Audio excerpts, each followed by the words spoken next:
In thinking about a community, on the positive side, parents need social support. They need access to basic services. You need health care, you need child care. If you're working, that has nothing to do with whether you're rich or poor. Everybody needs that. You also need to be protected from violence. You need to be protected from, kind of serious disorganization and chaos in the community. If there's no predictability, if there's no sense of safety, that affects families. And when it affects families, it affects how parents are able to spend their energies enriching their children's lives or trying to just deal with the pressures. So this is stuff that's universal. If you're well educated, you have resources, you can buy a lot of that stuff if it isn't available. If you're poor and you have limited education, you can't buy it. So it has to be provided in some other way.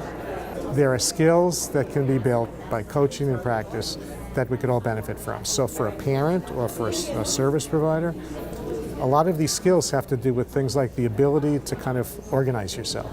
Let's just take parenting as the example. What does it take to provide a home environment that facilitates healthy development? It has to be reasonably well organized, predictable. You have to be able to problem solve. Things come up all the time that you can't anticipate. You have to figure things out. If something's not working, you have to come up with plan B and shift to it. You have to make a plan. You have to monitor how it's working. You have to change course if it's not working. Strategies, how do you get your kid to behave differently? Somebody gives you some advice, you try it. If it works, great, but if it doesn't, what do you do? And these are skills about, kind of working memory, figuring things out. And these are skills that start developing early in life because you learn them from people who have them. The brain doesn't do that automatically. So if generation after generation, people are living in very tough circumstances where they're living in the moment, they're trying to get through the day. They're not planning for what's going to happen 6 months later because they don't know if there's going to be food on the table the next day.